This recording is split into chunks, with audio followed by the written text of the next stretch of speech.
Okay, so we're back on the Hazet Assistant restoration. I think we're ready to start reassembling everything.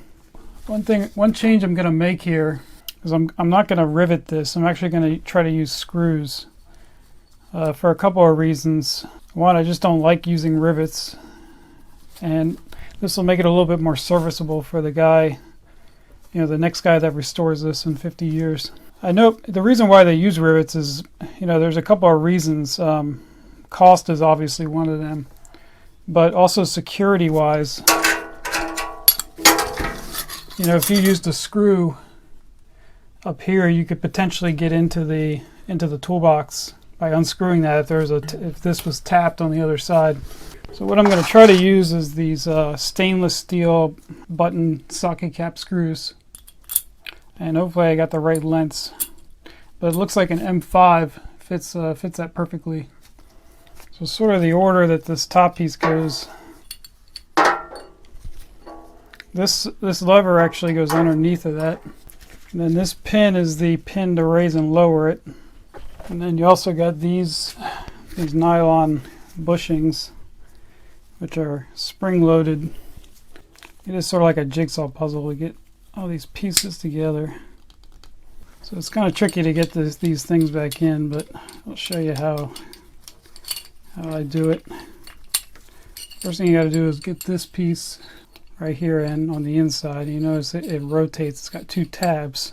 So you got to put it so the tabs are facing outward. And then see the little reciprocating tab here on this nylon piece. Push that in. And now you can see they're not going to fall out as long as that tab is there. Alright, so we'll go ahead and put these locking pins in, and they're held in by these spring pins on this rail through these slots. Hopefully you guys can see what's going on here. Try to avoid getting in the way. So these little posts down here, that's where these springs go, and they actually go into these holes up here. So what I'm going to do is add just a tiny bit of grease to these springs. So it looks like we're going to have to put this guy in first. And then we should be able to drop this down.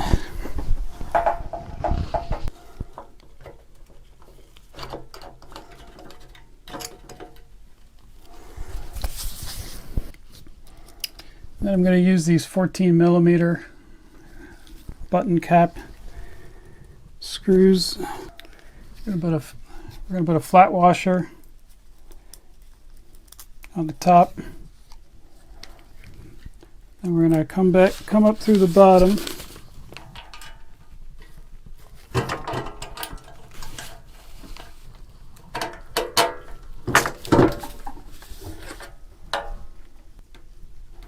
I'm going to put another flat washer on this side, followed by a lock nut.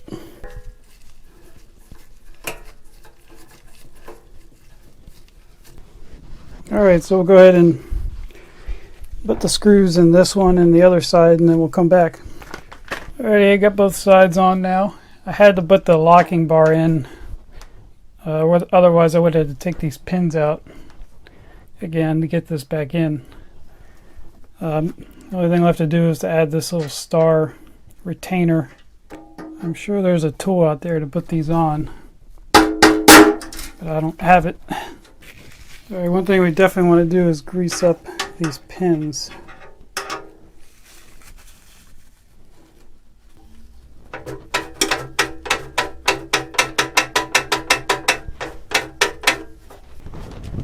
Alrighty, so that top piece should be good to go now. So we'll go ahead and move on to the next piece. So this is the intermediate tray. It's pretty much exactly like the other one. This one's actually a lot simpler because there was no bushing to deal with on this one. And I'm going to do the same thing. I'm going to put screws in this one.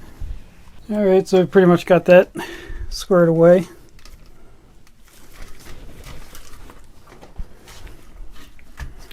So while I'm here, I might as well go ahead and put the trim on this one. Yeah, it goes on real easily. Didn't come off very easily.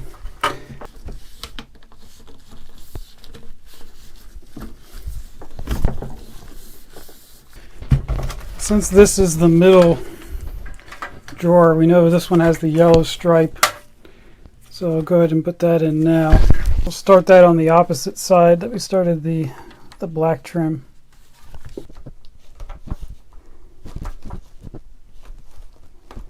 One of the things I always wonder about this ball stole is one of the things it says on there that it is good for is rubber.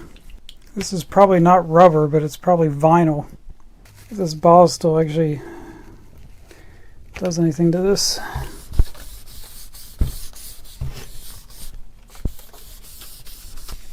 So if anything, it'll prevent this vinyl from drying out and cracking.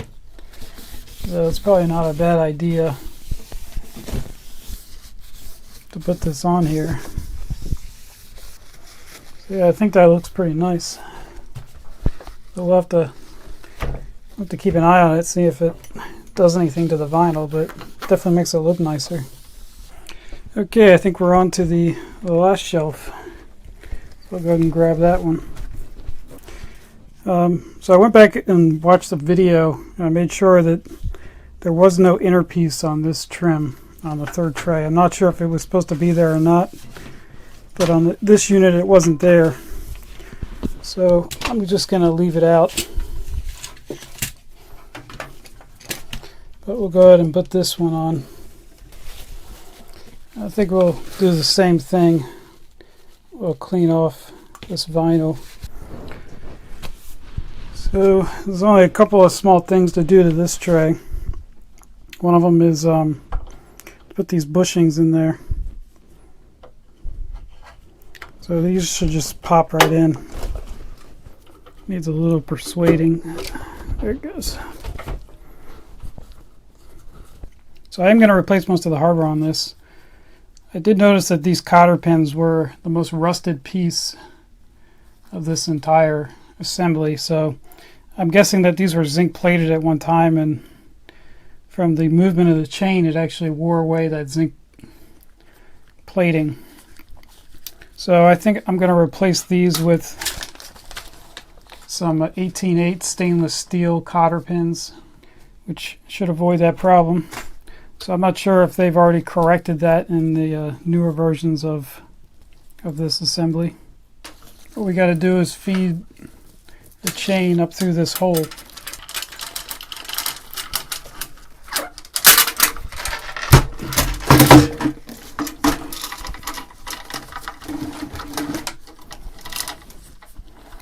And then we got to put this cotter pin through that first link.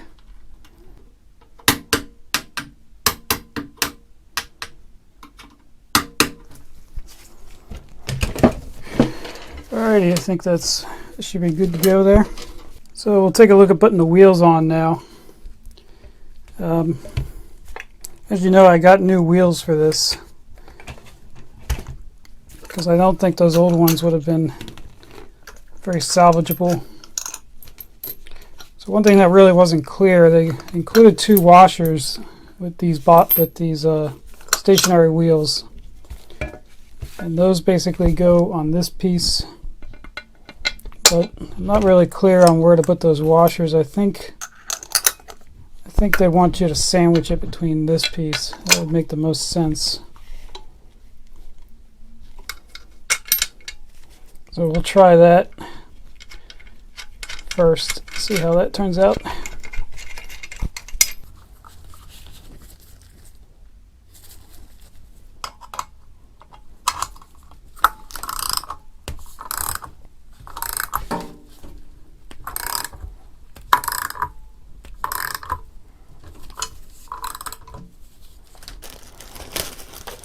So one of the front wheels had a pad like this underneath. It's like an anti-vibration or vibration dampening pad. The other one didn't have it, so I had to go out and get some. These have like fibers infused in there to give them extra strength. So I got this turned over on its side. One thing I do like, if you look at the hole spacing right here and right here, they're different. So it's actually impossible to get the front and back wheels mixed up. So I am replacing the bolts for the wheels as well. So the rear ones actually go over here with the smaller spaced holes.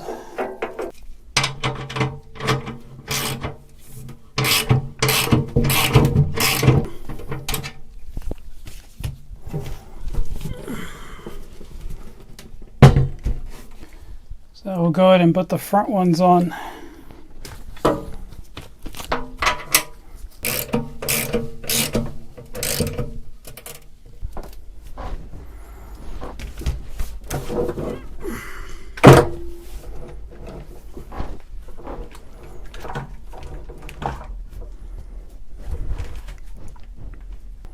So yeah, it looks like she's pretty level, so that's looking good.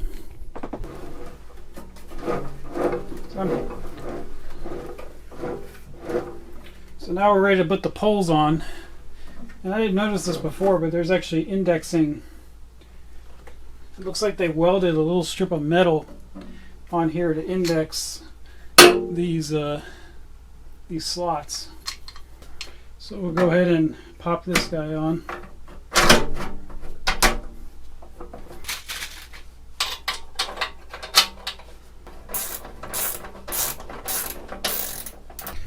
Okay, I think we're about ready to start putting the trays back on. First up is this guy. And that just has some plastic bushings here that slip on. There's no locking mechanism on that one. And we got the chains here. So now we got the next one. So before I put that on, I'm going to try see if there's enough chain here to feed those through these holes. Looks like there is. I'm just holding on to the chain. Should be able to get that guy to go down. So finally, before putting this guy on, we need to attach those chains using some cotter pins on these two right here.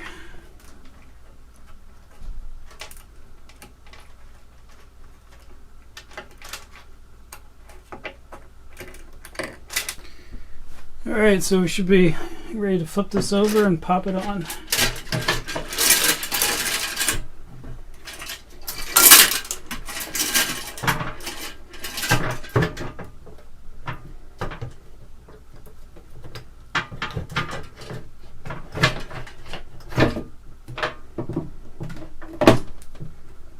One of the things I did buy to replace were these new handles. So before that, we need to attach these guys. So I did get some replacement screws just for this, for these, because the ones that were in there were kind of chewed up a little bit. I use this Loctite 262, which is kind of a permanent thread locker. Permanent until you heat it up again. I'll just put a couple of dabs on here.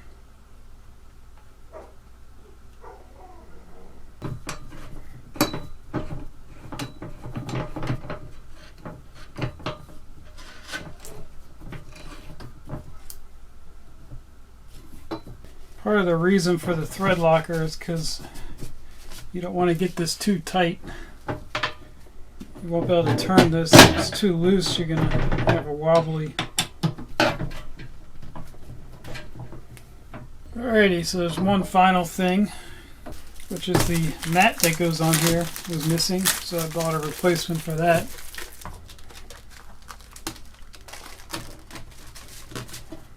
So hopefully this fits. Yeah, just need to put some weights on it to get this roll out of it, but yeah, so use these things.